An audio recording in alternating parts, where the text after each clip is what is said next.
ਆਕਾਸ਼ਵਾਣੀ ਲੁਧਿਆਣਾ ਤੋਂ ਤੁਸੀਂ ਸੁਣ ਰਹੇ ਹੋ ਸਰੋਤਿਓ ਪ੍ਰੋਗਰਾਮ ਮਨਮੋਹਨੀ। ਸਾਡੇ ਨਾਲ ਨੇ ਚਿਤਰਾ ਵਿਸ਼ਾਲ ਨੇ, ਇਹ ਲੇਖਿਕਾ ਨੇ ਕਿਤਾਬ ਵਿਨੀਸ਼ਾ ਦੀ। ਸੋ चित्रा जी, तुसी लिखा माँ योद्धा है जी। स्त्री अपने सच्चे स्वरूप और शक्ति से परिचित तब होती है जब वो गर्भ धारण कर शिशु जन्म की प्रक्रिया से गुजरती है। जनने के उपरांत पिछले सब कार्य करते हुए भी संतान को भी आनंद के साथ पालती है।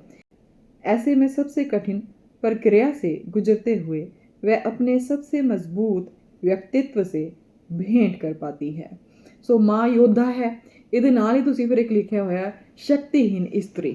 ਸੋ ਸ਼ਕਤੀਹੀਨ ਇਸਤਰੀ, ਇਸ ਦੇ ਬਾਰੇ ਤੁਸੀਂ ਕੀ कहना चाहोगे?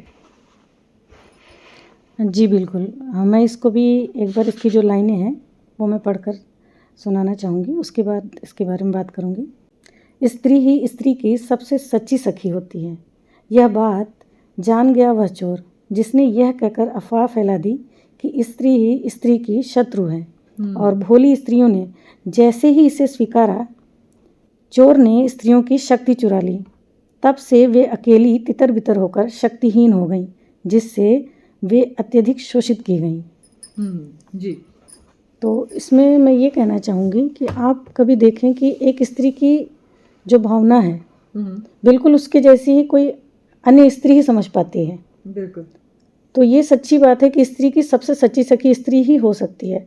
परंतु आप देखो कि अगर कोई बात हम कह देते हैं ना और उसको बार बार कहा जाए तो कहीं ना कहीं वो हमारे अनकॉन्शियस माइंड में वो बिल्कुल फीड हो जाती है और फिर हम सच में वैसे हो जाते हैं। तो मैंने इसमें जो चोर की बात की है, मैंने उस मलिन मन वाले व्यक्ति की बात की है जो कि चाहता है कि ऐसा कुछ हो जाए जिससे स्त्रियां ही आपस में एक दूसरे की शत्रु हो जाए। जैसे घरों में ऐसा देखा गया, घर में जो सासू माँ है, बहू है, ननद हैं, मतलब बहुत सारे रिश्ते होते हैं।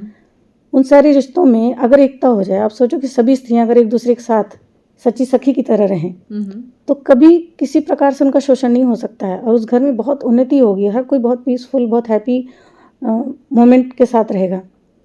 लेकिन वहाँ पर भी कहीं ना कहीं इस तरह की चाल अगर चल दी जाती है उस चोर मन वाले व्यक्ति से, चाहे वो स्त्री ही हो, स्त्री भी चोर मानी, हाँ, समाज में कोई भी अंसर कोई भी हो, हाँ। और यदि उसमें मलिन मन वाला समाज भी तो कह सकते हैं, कोई भी, समाज हाँ, में ये बात ऐसे आती रहती है कि स्त्री स्त्री की दुश्मन है। बिल्कुल बिल्कुल बिल्कुल सच्ची बात आप कह रहे हो। किसी समाज को बिगाड़ना हो ना, कहीं पे परिवार को बिगाड़ना हो, किसी के मन को बिगाड़ना हो, तो आप एक नेगेटिव जो कोई बात है ना उसको आप बोल दो और बोलते रहो बार बार। कहते हैं ना, रसुरी आवत जाते सिल पर परत निशान। तो जो पत्थर भी है ना वो भी घिस जाता है अगर रस्सी से अगर लगातार उस पर चलाओ तो ठीक ऐसे हमारा अनकॉन्शियस माइंड उसको ले लेता है। तो ऐसे ही क्या है कि जब स्त्री स्त्री की शत्रु हो जाएगी तो वो सबसे ज़्यादा शक्तिहीन होगी, और जब वो शक्तिहीन होगी तो उसके सामने ही जब किसी एक और स्त्री का शोषण किया जा रहा होगा, ऐसा आपने बहुत देखा कि खेत पंचायतों में ऐसा हो जाता है, एक स्त्री को बोल देते हैं ये चुड़ैल है और वो सारी स्त्रियां देखती रह जाती हैं और पुरुष उसको उनके सामने मार देते हैं, कुछ नहीं करती हूँ। या घर में एक स्त्री को जला दिया जाता है, बाकी सारी स्त्रियां मौन रह जाती हैं या वो खुद उसमें साथ देने लगती हैं। तो ये किस्से इसलिए होते हैं, उसमें स्त्री सबसे ज़्यादा शक्तिहीन हो जाती है। और जो आज एक के साथ हुआ उसमें जितनी शामिल नहीं है जो मौन रही, कल को उनके साथ भी वो चीज़ हो सकता है। बिल्कुल जी। ਇਸ ਨਾਲ ਹੀ ਇਹ ਜੋ ਤੁਸੀਂ ਲਿਖਿਆ ਹੈ ਐਕਚੁਅਲੀ ਇਹ ਕਹਾਣੀਆਂ ਨੇ ਜਾਂ ਇਹ ਪੰਕਤੀਆਂ ਨੇ, ਇਹਨਾਂ ਨੂੰ ਅਸੀਂ ਕੀ ਕਹਿ ਸਕਦੇ ਹਾਂ, ਕੀ ਲਿਖਿਆ ਹੋਇਆ ਤੁਸੀਂ?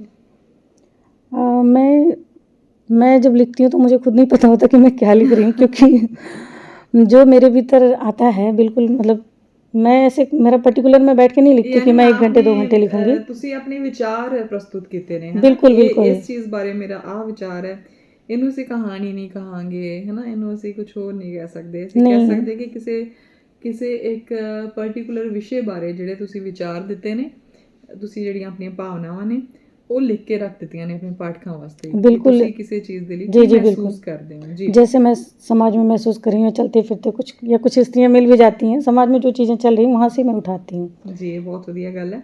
ਸੋ ਅਸੀਂ ਗੱਲਬਾਤ ਲਗਾਤਾਰ ਕਰਦੇ ਰਹਾਂਗੇ ਚਿਤਰਾ ਵਿਸ਼ਾਲ ਜੀ ਦੇ ਨਾਲ। ਇੱਕ ਗੀਤ ਲਈ ਇੱਥੇ ਰੁਕਦੇ ਹਾਂ।